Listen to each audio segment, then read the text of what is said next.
नमस्कार, स्वागत सभी का एक और वीडियो में। एक और यूनिवर्सिटी के एमफिल और पीएचडी एडमिशन को लेकर आया हूं आपके लिए। और 26 अक्टूबर 2021 लास्ट डेट है फॉर्म को अप्लाई करने की। इस बात का ध्यान रखिएगा। यूनिवर्सिटी का नाम है महाराष्ट्र की स्थित मुंबई, यानी कि यूनिवर्सिटी ऑफ मुंबई, UOM इसकी वेबसाइट है। इन शॉर्ट में इस वेबसाइट पर जाइए, कंप्लीट डिटेल आपको मिल जाएगी। लेकिन आपको मेरी वीडियो में क्या देखने, सुनने, समझने को मिलेगा, उसको शुरू करते हैं। सीधा चलते हैं बिना किसी भूमिका के सब्जेक्ट पे। 79 सब्जेक्ट हैं, एक कम 80 79 सब्जेक्ट हैं जिसमें आए हैं एप्लीकेशन फॉर्म। और आप इसमें कर सकते हैं अप्लाई पैट, यानी कि प्री एंट्रेंस टेस्ट, जो कि होता है, जिसको कहीं ना कहीं रेट बोल देते हैं, कहीं टेस्ट बोल देते हैं। तो पहले आप समझ लीजिए कि किस किस सब्जेक्ट में अप्लाई आप कर सकते हैं। ठीक, ह्यूमैनिटी है, यानी कि सोशल साइंस है, साइंस एंड टेक्नोलॉजी है, इंटरडिसिप्लिनरी है, कॉमर्स है, मैनेजमेंट है। इन सबको मिला के 89, एक कम 80, 7 पे 9, इतने सब्जेक्ट में आए हैं एप्लीकेशन फॉर्म। सब्जेक्ट का नाम सुन लीजिए, 80 सेकेंड आपके लूंगा केवल इस लिस्ट को पढ़ने के लिए। फिर कुछ जरूरी बातें। ठीक, African studies, ancient Indian culture, Arabic, civil and polity, economics, English, European studies, French, German, Gujarati, Hindi, history, Islamic studies, Kannada, labour studies, logic and philosophy, Marathi, Pali, Persian, psychology, rural development, Russian, Sanskrit, Sindhi, sociology, Urdu. इन 26 सब्जेक्ट में से लगभग 10 लैंग्वेज के subject है, इस बात का ध्यान रखिएगा। फैकल्टी ऑफ इंटरडिसिप्लिनरी स्टडीज, इसके अंदर सब्जेक्ट सुन लीजिए कौन कौन से हैं। Environmental science, geology, home science, communication and journalism, geography, law, library, information science, linguistic, social work, dance, education, fine art, music, performing folk arts. इस परफॉर्मिंग फोक आर्ट्स में theatre वाले भी, डांस वाले भी, म्यूजिक वाले भी, एक्टिंग वाले भी, फिल्म वाले भी अप्लाई कर सकते हैं, इस बात का ध्यान रखिएगा। एजुकेशन आपको बता दिया है। उसके बाद है physical education, special education. Education अलग डिपार्टमेंट है, फिजिकल एजुकेशन दूसरा डिपार्टमेंट है, स्पेशल एजुकेशन तीसरा डिपार्टमेंट है। और सब्जेक्ट हैं इसमें साइंस एंड टेक्नोलॉजी के सब्जेक्ट पे आते हैं। Applied biology, bio analytical science, bio chemistry, bio physics, biotechnology, botany, chemistry, computer science, forensic science, information technology science, life science, mathematics, microbiology, molecular biology, nano science and nano technology, physics, statics, geology, architectures. सांस ले लिया। अगली list है इसमें biomedical engineering, civil engineering, computer engineering, electronic engineering, electronics and telecommunication engineering, electronic engineering, information technology engineering, instrumental energy engineering, mechanical engineering, computer application, pharmacy. 7 subject और हैं जो है faculty of commerce and management को लेकर। इसमें है subject पहला है business policy and administration, business economics, banking and finance, accountancy, trade, transport and industry, और लास्ट के 2 सब्जेक्ट हैं बिजनेस मैनेजमेंट और मैनेजमेंट स्टडीज। तो इन 79 सब्जेक्ट में आए हैं एप्लीकेशन फॉर्म, इस बात का ध्यान रखिएगा। कौन एग्जाम्प्टेड है, कौन एग्जाम्प्टेड नहीं है, इसी वीडियो में आगे आपको बताऊंगा। अगली चीज, ऑफलाइन माध्यम से आपको फॉर्म नहीं बल्कि ऑनलाइन माध्यम से ही आपको फॉर्म भरना है, इस बात का ध्यान रखिएगा। ठीक है, 26 अक्टूबर लास्ट डेट है फॉर्म को भरने की। जो भी जनरल कैटेगरी के बच्चे हैं जो अप्लाई करेंगे उनको देने हैं 1000 फीस, और जो भी SC हैं, ST हैं, VGNT हैं, SBC हैं, OBC हैं, EWS हैं, उनको देने हैं 500 रुपये। PH को कितना फीस है ये इसमें कहीं जिक्र नहीं है, लेकिन आप प्रोस्पेक्टस को ध्यान से पढ़ लीजिएगा, देख लीजिएगा, समझ लीजिएगा। चलते हैं अगले नोटिफिकेशन पे। और मैं सारे PDF के लिंक, रजिस्ट्रेशन का लिंक, वेबसाइट का लिंक, प्रोस्पेक्टस का लिंक, सभी लिंक वीडियो के डिस्क्रिप्शन में आपको दे दूंगा, वहां से आपको हेल्प हो जाएगी। अब चलते हैं डिटेल में क्या कहता है।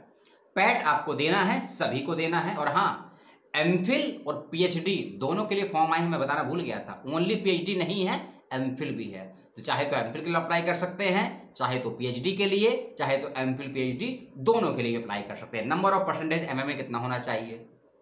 यदि आप 55% नंबर लेकर आए हैं और आप जनरल कैटेगरी में तो अप्लाई कर सकते हैं, और यदि आप कैटेगरी में हैं तो आप 50% पे अप्लाई कर सकते हैं, 5% का रिलैक्सेशन है।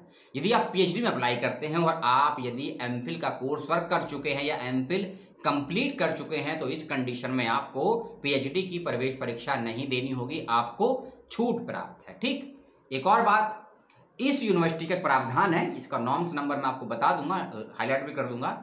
यदि आपने पैट एग्जाम को क्वालिफाई कर लिया है 18 में या 19 में या 20 में या 21 में, तो आपकी उस एंट्रेंस एग्जामिनेशन की वैलिडिटी आने वाले 3 साल तक रहेगी। इसको ऐसे समझिए, मान लीजिए आपने 2020 का मुंबई यूनिवर्सिटी का पैट एग्जाम दिया था और आप इंटरव्यू तक देने गए, लेकिन आपका सिलेक्शन नहीं हो पाया, लेकिन पैट आपने क्वालिफाई कर लिया है, तो आपको क्या करना है, आपको केवल फॉर्म भरना है मुंबई यूनिवर्सिटी का जो आया है, और आपको इंटरव्यू देना है, आपको एंट्रेंस नहीं देना होगा, क्योंकि आप 20 के सेशन में पैट को क्वालिफाई कर चुके थे, इसलिए आपको नहीं देना होगा। इसके अलावा भी कुछ बच्चे हैं जिनको एंट्रेंस नहीं देना है, मैं वे भी आपको बता देता हूं। यदि आप नेट या जेआरएफ क्वालिफाई है, नेट चाहे आपका यूजीसी का हो चाहे आपका सीएसआईआर का हो, आपको एंट्रेंस एग्जामिनेशन से छूट दी गई है। इसके अलावा यदि आप गेट क्वालिफाई हैं, स्लेट क्वालिफाई हैं, यदि आप इंस्पायर जेआरएफ होल्डर हैं, चाहे सीएसआईआर का हो, यूजीसी का हो, आईसीएआर का हो, आईसीएमआर का हो, डीबीटी का हो, डीएसटी का हो, या फिर आईसीएसएसआर का हो, Indian council of social science research, in subject के बच्चों से को भी एग्जामिनेट रखा गया है एंट्रेंस एग्जामिनेशन से। लेकिन ध्यान रखिएगा, टीचर्स फेलो का जिक्र नहीं है, तो टीचर्स फेलो को एंट्रेंस एग्जामिनेशन देना होगा, इस बात को समझ लीजिए। इसके अलावा यदि आपने मुंबई यूनिवर्सिटी से एमफिल किया है या फिर कर रहे हैं और आपका कोर्स वर्क कंप्लीट हो चुका है, या आपने मुंबई के अलावा किसी और यूनिवर्सिटी से एमफिल किया है या एमफिल कर रहे हैं, या एमफिल का आपका कोर्स वर्क पूरा हो चुका है 55% के साथ, तो भी आपको एंट्रेंस एग्जामिनेशन से छूट दी गई है पीएचडी के लिए। ठीक है, लेकिन एमफिल को, अगर आपको एमफिल में अपने प्रवेश परीक्षा से छूट चाहिए तो आप यदि नेट हैं, जेआरएफ हैं, गेट हैं, सेट हैं, स्लेट हैं, सेट नहीं है, स्लेट है, आईसीएचआर, आईसीएमआर, आईसी और ये आईसीएसएसआर, डीएसटी, डीबीटी और हाँ यूजीसी के नेट जेआरएफ, यदि ये आपके पास कुछ है तो आपको एमफिल में भी एंट्रेंस से छूट दी जाएगी, इस बात का ध्यान रखिएगा। मेरिट की बात कर लेते हैं। प्रवेश परीक्षा में आप यदि 40% नंबर लेकर आते हैं एंट्रेंस एग्जामिनेशन में, तो आपको इंटरव्यू के लिए बुलाया जाएगा, इस बात का ध्यान रखिएगा। अगली चीज, एमफिल इस यूनिवर्सिटी में आप 4 साल या 2 साल में पूरा कर सकते हैं, कम से कम 2 साल, ज्यादा से ज्यादा 4 साल। पीएचडी इस यूनिवर्सिटी में आप ज्यादा से ज्यादा 10 साल में पूरा कर सकते हैं और कम से कम 3 या 4 साल में पूरा कर सकते हैं, इस बात का भी ध्यान रखिएगा विशेष रूप से। और कुछ मुझसे जानना चाहते हो, पूछना चाहते हो तो भैया कमेंट करके आप लोग पूछ लीजिएगा। और हाँ, आपका सवाल रहेगा कि सब्जेक्ट में कितनी सीटें हैं। वेबसाइट पर इसको लेकर कुछ जानकारी नहीं दी गई है जितना मैंने देखा है, लेकिन हो सकता है कि मैं देख नहीं पाया हूँ आँख से या मुझे नहीं मिल पाया हो, इसलिए आप भी देखिएगा। अगर आपको जानकारी मिलती है कि सब्जेक्ट में कितनी सीटें हैं तो मुझको भी बताइएगा। और मुझे कोई जानकारी मिली नहीं कितनी सब्जेक्ट में कितनी सीटें हैं, सब्जेक्ट के नाम मिले हैं आपको बता दिया मैंने। और पेपर आपका एमसीक्यू रहेगा, एमसीक्यू क्वेश्चन आएंगे, मल्टीपल चॉइस क्वेश्चन होंगे, उसका जवाब देना है आपको। 50 क्वेश्चन आपके पेपर 1 में, 50 क्वेश्चन पेपर 2 में, जो का सब्जेक्ट का होगा। पहला पेपर आपका रिसर्च मैथोलॉजी का होगा, यूनिवर्सिटी ने क्लियर कट मेंशन कर दिया है। दूसरा आपका सब्जेक्ट का होगा, सब्जेक्ट से मतलब आपने यदि यूजीसी का या फिर सीएसआईआर का नेट का एग्जाम दिया है, यदि आपने यूजीसी का या फिर सीएसआईआर का नेट का एग्जाम दिया है, तो जो उसका सिलेबस होता है ना आपके सब्जेक्ट, मान लीजिए आपने हिस्ट्री से अप्लाई किया है और हिस्ट्री का जो सिलेबस है यूजीसी नेट का, सेम वही सिलेबस मुंबई यूनिवर्सिटी के पीएचडी एंट्रेंस एग्जामिनेशन का भी होगा, इस बात का ध्यान रखिएगा। और जो पहला पेपर रहेगा उसमें आपसे रिसर्च मैथोलॉजी की बात की गई है, जिसमें लिखा हुआ है केवल 2 चीज, रिसर्च मैथोलॉजी और जर्नल अवेयरनेस।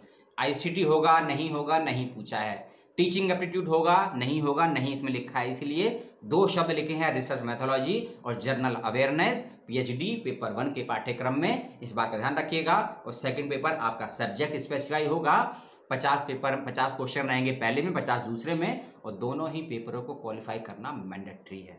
ऐसा नहीं होगा कि पहले पेपर में तो आपके 50 में से 20 क्वेश्चन ठीक है और दूसरे में आपके 50 में से 30 क्वेश्चन ठीक है, तो आपको नहीं बुलाया जाएगा इंटरव्यू के लिए।